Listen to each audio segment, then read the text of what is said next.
Дамките крв пред куќата на 31-годишната Росица Коцева и нејзиниот 74 годишен татко Киро Коцев од Велес раскажуваат за хоророт што се случил вчера во семејната куќа каде нејзиното поранешно момче, 39 годишниот Илија Стефановски од Скопје, вчера ги убил во нивниот дом со остар предмет и потоа се самоубил.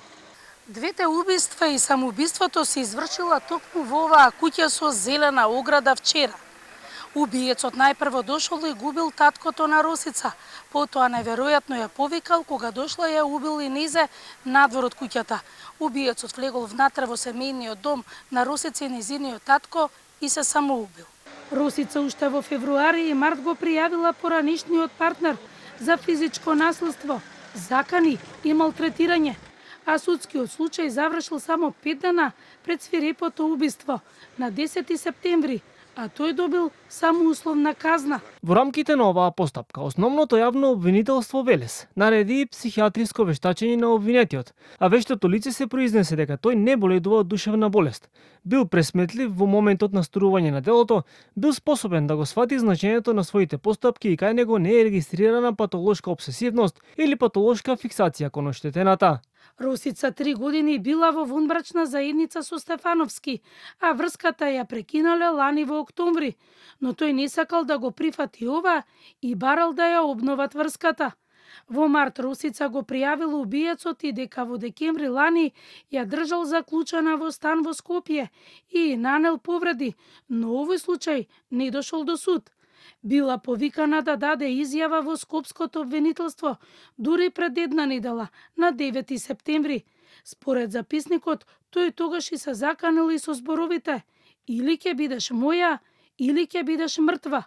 Во меѓувреме Стефановски во мај го запалил и автомобилот од татко и се обидувал да продолжи комуникација со неа, но и оваа постапка заглавила.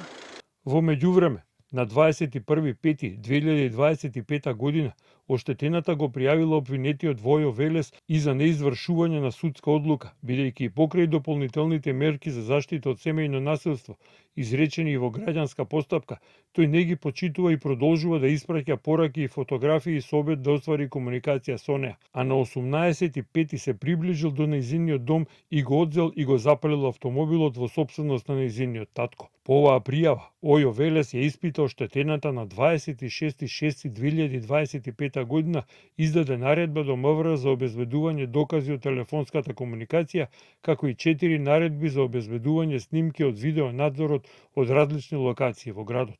По овие наредби МВР постапува. Жителите на Велес вознемирени од целиот случај. Тие во тој период поминувале од улицата, кога во еден момент дел од соседите почнале да реагираат откако Росица ја виделе пред портата на куќата. Ме стра веќе на улица да излезам, а јас сум стара веќе, ама за млади мене ми. Секој еден ќе биде вознемирен.